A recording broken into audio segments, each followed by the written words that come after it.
Welcome back, ladies and gentlemen. I'm the Serious Strategy Gamer and we are returning to our Let's Play and tutorial series of Twilight Struggle. We are playing the USSR and we are entering the second turn over here. So let's talk about the strategy and what we can do. Just as a reminder, as we talked about in the first episode, so all of these icons show different countries. Countries do have a stability rating up here in the top right corner. For example, for Iran that's 2, for Iraq that's 3, and Israel that's 4. Whenever you are placing influence in a country, it will increase your counter. In all of these countries it is very uniquely set. So in Iran, for example, the US does have 2 influence. In Iraq, the USSR has 3 influence. So red marker USSR, blue on the US side, and left and right is also a distinction. Once that exceeds or equals the stability, you are considered controlling that country. Or I should say, once the difference exceeds that stability rating. We don't have any country where we currently have both influence, but that can happen and it will happen in the course of the game. So just do keep that in mind. Now, we are in turn 2, and that means we have just drawn a couple of new cards, whereas the cards that have been played in the last phase are either discarded when they are completely done, or discarded when they can be reshuffled, or removed when they are completely done. Now, the good thing here is most of these US cards have already been removed, so they're not going to come back into the game. These discard pile cards, they might come back into the game at a later point when we have completely drawn all cards and the pile needs to be reshuffled. I think that's due to happen at the end of turn 3, so at the end of the early war, I think, or maybe a little bit before that, we'll have to see. But for now, all of these cards are not in play, and that means, critically, that the Asia scoring card is currently not in play. As I said earlier, only the European, Middle Eastern and Asia scoring cards are at first in the game, so we know that the next regions to score are probably either going to be Europe or the Middle East. Asia is out of the picture for now. So, we'll need to concentrate on Europe and the Middle East. Currently the situation in the Middle East is pretty okay. We are controlling two battleground countries, Israel and Iraq. The US is only controlling Iran, so you can see that on the red bar over here. And we're each controlling one non-battleground state. They are controlling Lebanon, we are controlling Syria. So that's all pretty good. We're doing relatively fine over here. If there was a scoring count now, we'd be gaining 3 points up to, which would be added to the 5 points that we've already got.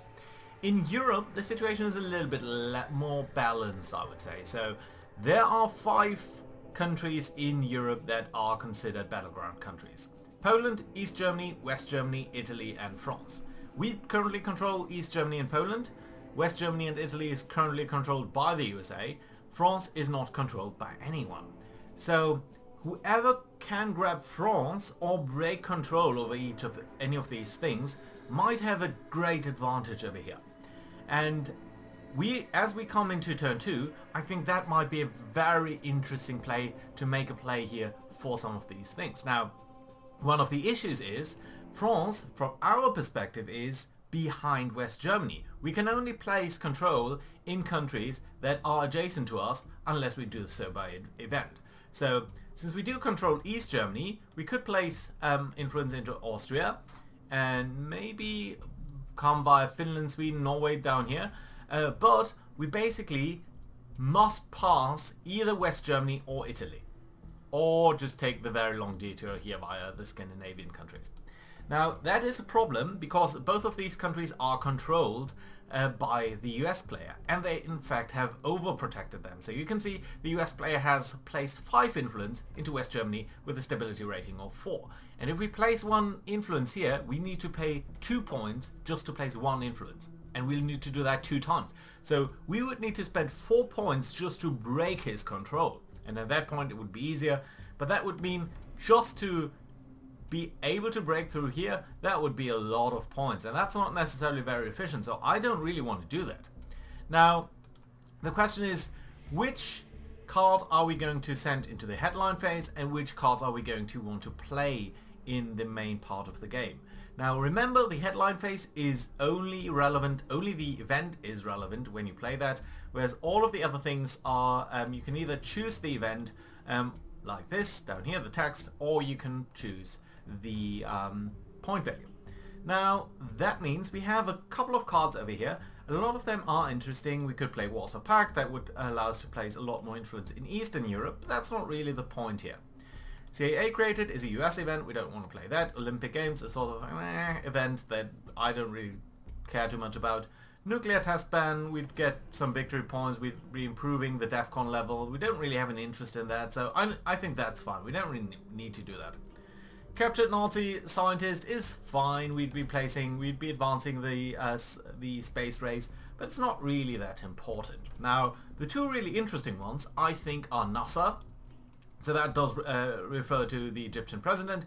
This would add 2 USSR influence in Egypt and remove all of the US influence, basically. Now, Egypt doesn't really have any US influence, so that would only place 2 influence from our side into Egypt. And honestly, that would be extremely nice, because that would give us a 3rd battleground country here. That would be pretty lovely. But on the other hand, we don't really need that right now. What is interesting is de Gaulle leads France, so de Gaulle, a socialist leader you might say, would come into play, and that would mean we would be removing US influence in France. That doesn't matter, but we'd also be adding 1 of our influence in France. Now, 1 is not enough to control France, but it would give us a foothold over here, and it might mean we have a competitive chance of battling for France in the future. The disadvantage is it would cost us 3 points, whereas Nasser would only cost us 2 points effectively. So there's that, but you know what? I think de Gaulle is fine. I want to fight over France. Now, let me just briefly see what we've got over here from the American player for the headline phase.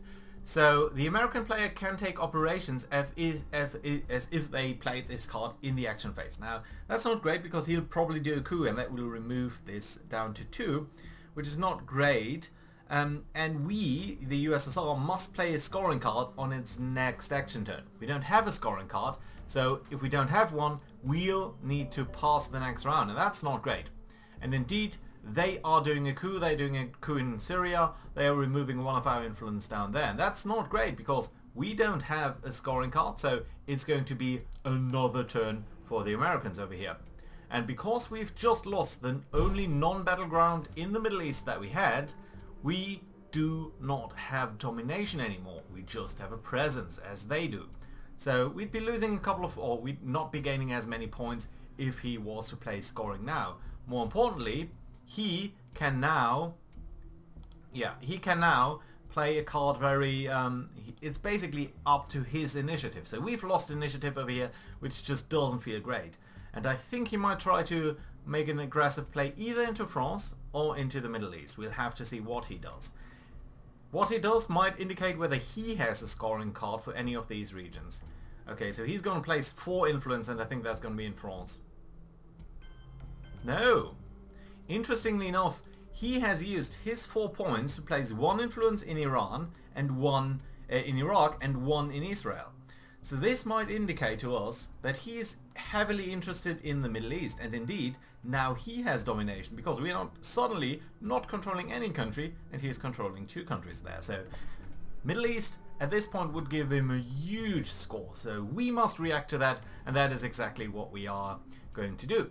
So I think we're going to place one of our relatively good cards over here, and that might be Nuclear Test Ban. We're going to place this here, play this here, and we could play that for influence. Now the alternative would be the DEFCON marker is at 3. If we can place that, if we can do a coup and reduce that by 1 level, he would not be able to score anything, and we might actually flip Iran. And that would be also pretty nice, because if we could flip Iran, he wouldn't have any domination either. He'd be just as bad as we are, so that would be interesting. Now, what do we have? Can we, if we did a coup attempt here with a level 2, what would our chances be? Well, a 3rd chance at a 1 or 2, nothing would happen. So we've got a basically 2/3 chance to break his control over Iran, but only a 1 in 6 chance to gain it ourselves. So maybe we're gonna need a little bit better card. Let's try that with a level 3. Basically we are close to sure to break him, and I think that would be fantastic. That would give us initiative back, and it would reduce DEFCON to 2, so that would prevent him from making any coup attempts. It would not lock down France for our side, neither would it regain Israel and Iraq. Now the alternative would be to place influence, maybe one in Israel, one in Iraq. That would give us enough control of the region to break him for sure, but the disadvantage would be that he could then do a coup attempt. You know what? We are going to do the coup attempt over here in Iran. It's a very good success. We have now 3 influence in Iran, whereas he doesn't. DEFCON is going to be reduced by 1 point, which means no more battleground attacks for him. In fact, no more coups in Europe, Asia, or the Middle East for him. And that's going to be a very good result for us, I think. Now, he might still react. He might still be aggressive in France. He might still try to break us over here. He might play something into Egypt. He's playing a 3-point card for influence, which he's using extremely weirdly. So he's trying to break into Colombia. Interesting. So he's going to play the long game here with Central America, South America, and Africa. That's interesting. So I think what we are going to do here is we are going to place influence by this card. That gives us 4 influence, which is pretty good. And we are going to reactivate Syria. That we could actually lock down France for our side, and that still gives us 1 influence, which we might place anywhere. And I'm thinking we could either do Israel, or we could try to get another nation here in Europe to maybe get actually into a dominant position. Right now we are controlling more battlegrounds than he is, but he does control more non-battlegrounds. Nevertheless, I do think we are going to try to lock down Israel here for our side. I think that'd be pretty fantastic for the moment. Let's see how he reacts to that. I think he might have the Middle Eastern scoring card, and he is probably going to try to influence Middle East more. At least that very aggressive play here with Israel and Iraq might indicate something like that. Oh, interestingly enough, he has an event for us. So he is playing this card, and because it's a red card, it's a USSR card, that does mean the event gets triggered for us. And we can remove US influence in Western Europe by a total of 3 influence points, removing no more than 2 per country. Now that's pretty nice, because what we can in fact do is remove 3 influence. I think we're going to remove 2 from West Germany, which means Germany is now not in his control, and we might actually try to compete over this against him. The other alternative is that we could try to break some of these other countries. Specifically, I'm thinking the UK or Canada. Canada might be interesting because he has NORAD, and I would like to prevent him getting Canada, because that would allow him to place a lot of influence all the time. Now he's going to place influence. I think he's going to lock down West Germany. Everything else would be stupid, but at least we did force him to do that. So probably at least 1 point to West Germany, and probably then something in the Middle East. If he does that, ooh. Interestingly enough, he has placed 1 into the UK and 1 into Syria. Syria, of course, did cost him 2 points because it was controlled by us. Now, again, we have 2 battlegrounds, but we don't have any presence anywhere else, hence no domination score for us. So it would be great for us to get actually at least 1 other country here on board in the Middle East. Now, how many more turns are there? 3 more turns. We cannot play CIA created, because that would lead to what's called a DEFCON suicide, because it would give the US an action during our turn. They'd use that to do a coup attempt in a battleground country. Ooh, they actually couldn't do that. You know what? They couldn't do that because coups are not allowed in the Middle East, and we don't have any presence anywhere else. So in fact, that might be an interesting choice here. On the other hand, what else do we want to do or need to do? Now, we don't have good scoring cards. We only have basically level 2 is our best over here. And I'm not sure I want to play that one right now, because we might want to have some flexibility in our next moves. So let's not do that for now. What we can do though is play UN intervention. Do we need that? Well, we could play CIA created. he'd be getting one card. It's not the end of the world. We could also just space this.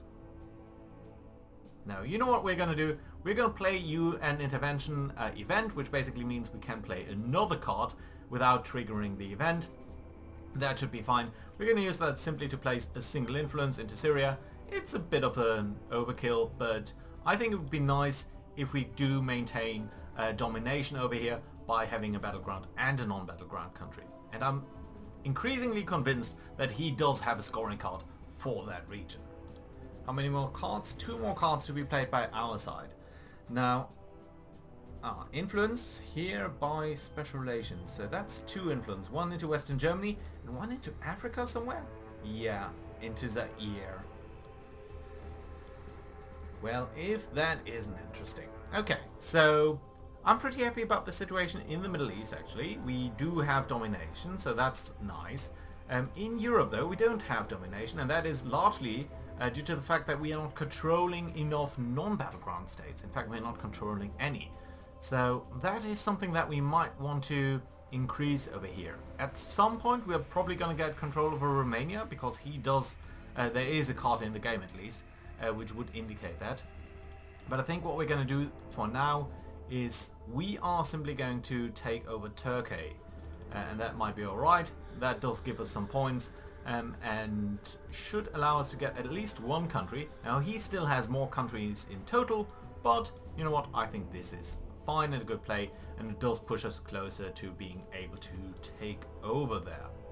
Just 1 more card that we've got over there, so that should be okay, and 2 more cards on his side. So I'm still extremely... there we go. See, that is the card that I was just talking about, Romanian abdication. So that is very nice because it does give us control over Romania. And he's using that to build up Africa, which I find extremely interesting. Now, we have the same number of countries now. If we could get a single more country, that'd be great. Or just break control of one of his. Now, I don't think there's any possibility that we can do this with these cards. So what we're going to do is we are simply going to use the event over here on captured Nazi scientist with Werner von Braun over here, which means we can basically advance the space thing by one step, which basically gives us a point. Let's see what they're going to do. Yes, indeed, they do have the Middle Eastern scoring card, and they do need to play that if they don't want to lose that game, because it's the last card that they've got, and that does give us 4 more points, which is pretty lovely because we now have 10 points. Remember, at 20 points we would be winning the game. DEFCON is going to improve again because it's a new turn, and there we go, we are getting new cards. That is the end of the draw pile, so the draw pile is now reshuffled, and we're getting another card over here. Now keep in mind, the scoring cards have just been reshuffled, so all of the cards in fact have been reshuffled. There's no discard pile, and that means there might be the Asia and Middle Eastern scoring cards. They might be back in game, so we don't know that. But what I do know is that the European scoring cards, Europe scoring card, was in the game as well. And since I don't have it, he must have it. So I think Europe is going to be extremely hotly contested over here. If we can get from presence to domination, that would be 4 more points. And 4 more points we'd get by just getting 1 more country. So that would be extremely lovely. So let's keep that in mind. Now, on the other hand, let's look at the cards that we've got. Overall, we'll be playing 6 cards plus a headline phase. Headline phase is again just the event. So basically for the headline event, we can limit ourselves to looking at the red events over here. We've still got Nasser, so we could take over Egypt. That'd be lovely, but not really critical. We've got Fidel. Remove all US influence in Cuba. They don't have any. USSR gains sufficient influence in Cuba for control. That's very nice, because we otherwise would have a very hard time breaking into Central America, and just getting control over here, that would be fantastic. But it's also it's also a very dangerous position, because the US might just take over because they are adjacent to that. So interesting idea. Then we've got Comecon. Comecon means add 1 USSR influence in each of 4 non-US controlled countries in Eastern Europe. So 1 influence in a couple of countries in Eastern Europe, so these sort of light blue ones. That'd be fantastic. It would allow us to reinforce East Germany and Poland a little bit, maybe get an additional point into Finland, and maybe a fourth one, let's say, I don't know, any of these countries really, and thereby get us a little bit closer to control over there in Europe. Now, I think that'd be a fantastic idea, so we are going to do that. Before we do that though, let's briefly look at the other 6 cards that we could play. So, the China card, just a couple of points, that would be fantastic. Then there's the Truman Doctrine, remove all USSR influence markers in one uncontrolled country in Europe. For now, there aren't really that many uncontrolled countries except for Finland. So yeah, if we are playing Comecon though, that would shift. Then we've got NATO. If we are playing NATO, the USSR player may no longer make coup or realignment rolls in US controlled countries in Europe.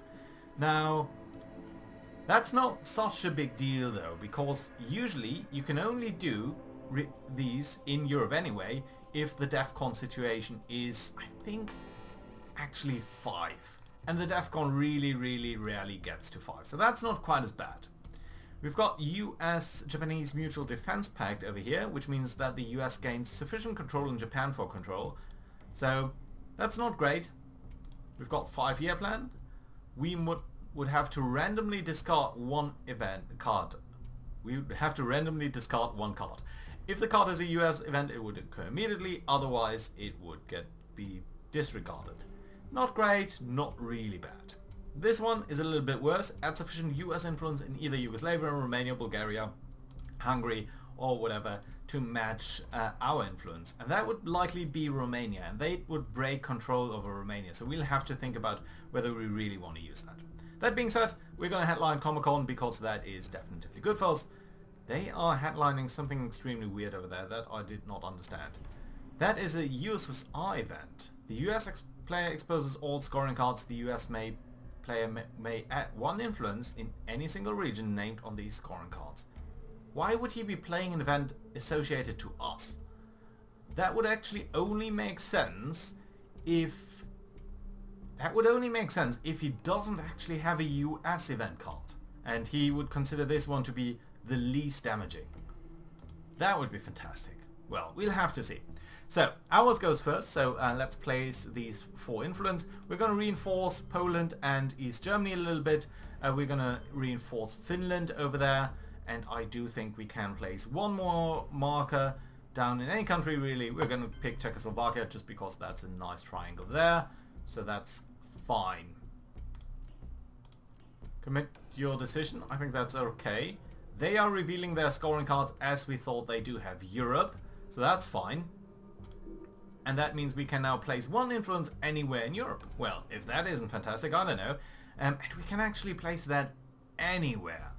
And anywhere is really super nice, because I think what we're going to do, of course we could try to increase the control over here in one of these countries, but I think what we're going to do is we're going to place 1 influence here in West Germany, because that means West Germany is now not under his control anymore, and we are in fact dominating him because we have more points. Now that's fantastic because it effectively forces him at the very least to reinforce West Germany. We could also think about other things now. We could of course do a coup attempt as we are at level 3 DEFCON, so do we want to do a coup attempt anywhere really? Well, it might just be a good idea to try and for example coup Canada, so that we have some way of breaking into these regions here in the future. That might be an interesting idea here. The other one would be to try and double down on West Germany and try to take over West Germany. That would be a huge win and basically leave him with only Italy in Europe.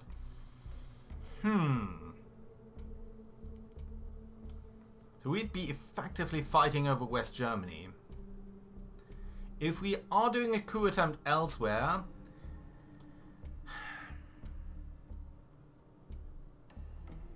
yeah, okay, you know what? We are going to try to do the coup attempt and basically try to get him to reinforce West Germany. It's fine.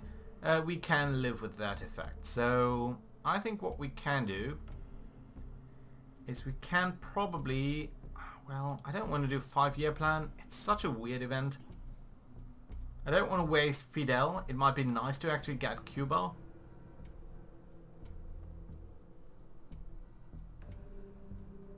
US-Japanese Mutual Defense Pact is annoying. So let's actually pick NATO over here and let's do a coup attempt on Panama. We are pretty sure to get that. Ooh, that's a very bad luck for us there. But it does reduce DEFCON. Opponent event, they get NATO. But that's not such a big deal anyway. So yeah, it's bound to happen sooner rather than later. Now, he's definitively, I think, going to reinforce West Germany. Everything else would be extremely stupid. He does have the European scoring card, so he is going to be focused on that area. I bet you. Opponent event. Yeah, see? It just might be... Failure. Okay, that's alright. It just might be that he has only cards that are valuable for us. So one of that influence is going to go to West Germany. It must be. Otherwise I'm going to double down on that hard.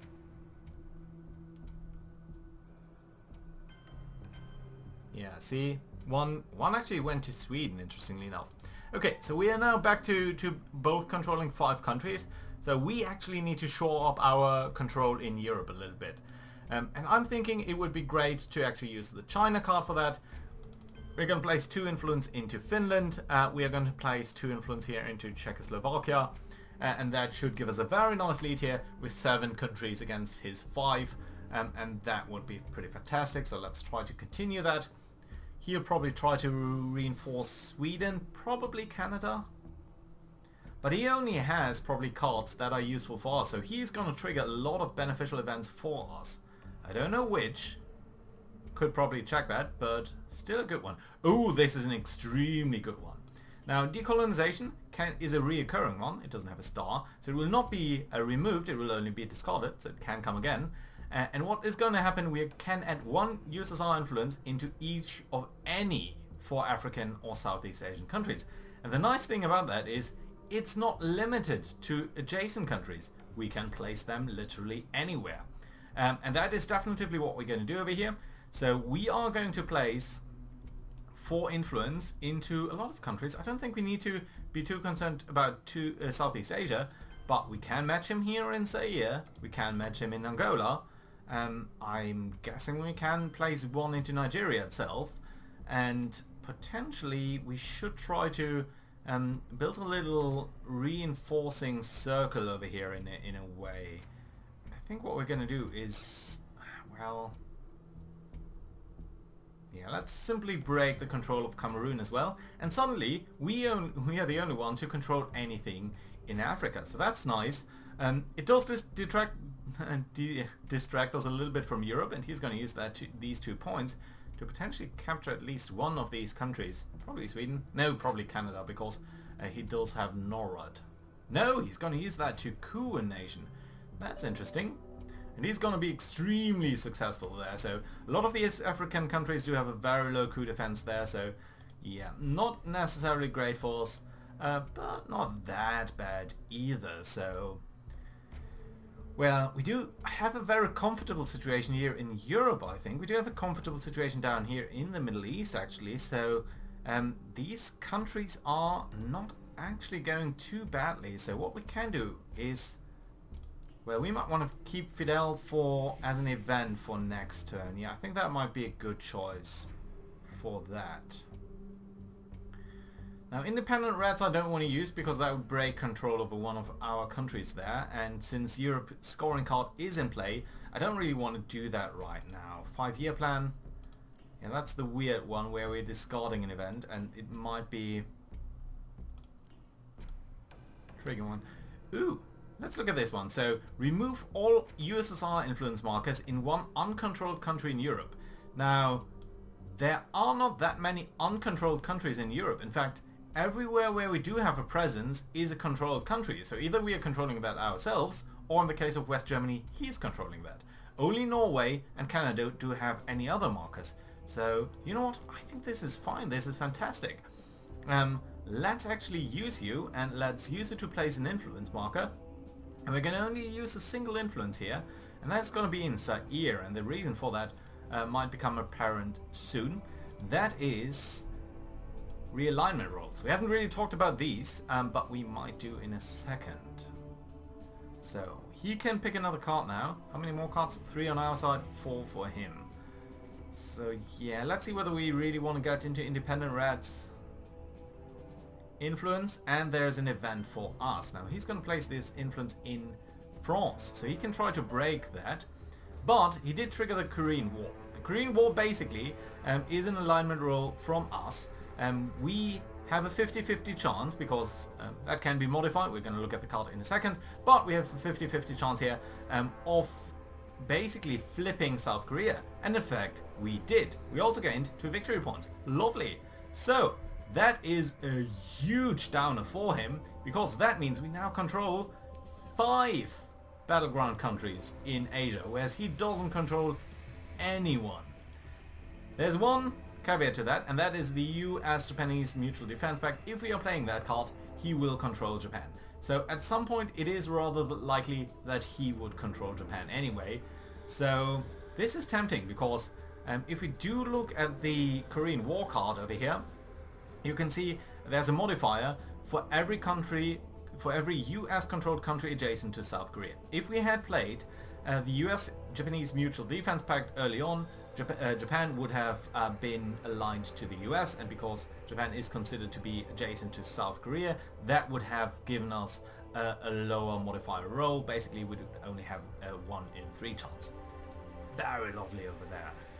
I think that means we can now play this card actually, and maybe use that for our ends. Now, again, it's only 3 cards left over here.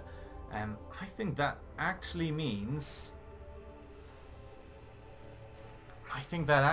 we're going to use this over here to place influence. Do we actually need that many?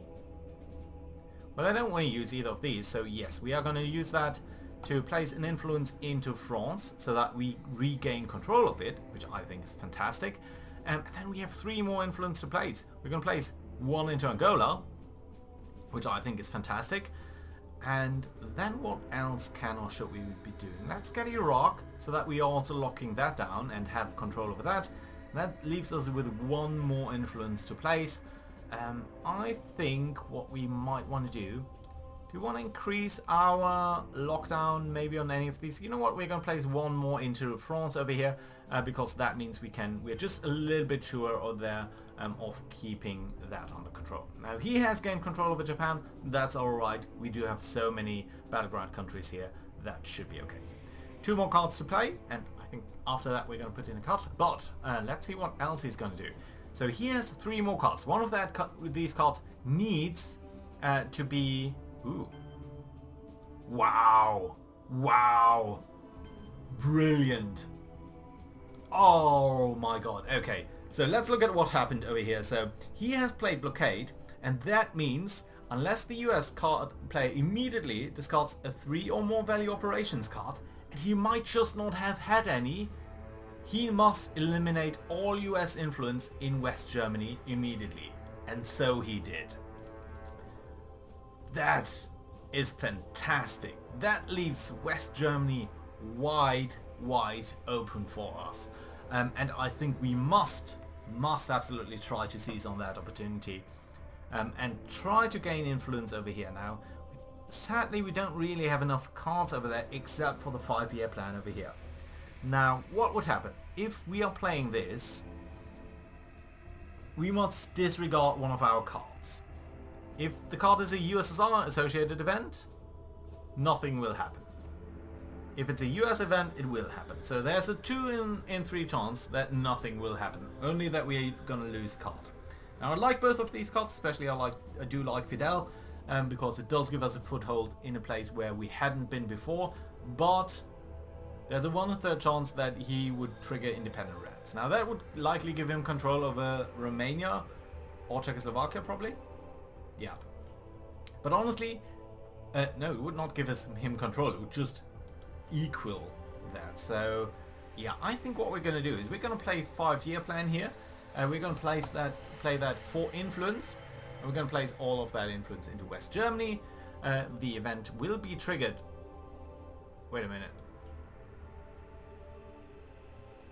USSR player must randomly discard one card. If the EU card is a US associated event, it could occur immediately. No, I don't think any of these things would decrease or increase DEFCON. So I think we're going to be fine over here. And it is going to trigger, or it's going to be NASA. That's an okay loss. That is actually, I think, the best card that we have. He's going to place one more influence, which is alright. It was an event associated for us. Now, I don't see what it did. If the USSR holds the China card, you reset US military operations to 0. Now, that's not true, so that's fine. That's okay. So, last card here. We know he has European scoring card, so he must play that, and that will give us 7 points over here, which is actually pretty fantastic. So that is lovely. Now we do have 2 cards, Independent Reds and Fidel. We could play Fidel so that we gain control over Cuba, which would be nice, but then we wouldn't know necessarily what to do, what to headline next turn. We could think about doing something with the Independent Reds, and I think what we are going to do is we're going to space that card. So that means the event will not be triggered, but that we can actually try to advance our space race over here. It's not going to happen, but that's okay. He's going to play European scoring as we thought. It's going to give us 7 victory points, and we are now at 19 points. Remember, at 20 points, we would be winning this game. So I think this is pretty fantastic. Let's see what cards we get over here. A lot of US cards. That's not good. But yeah, we do have a very interesting match ahead of us over here, I think.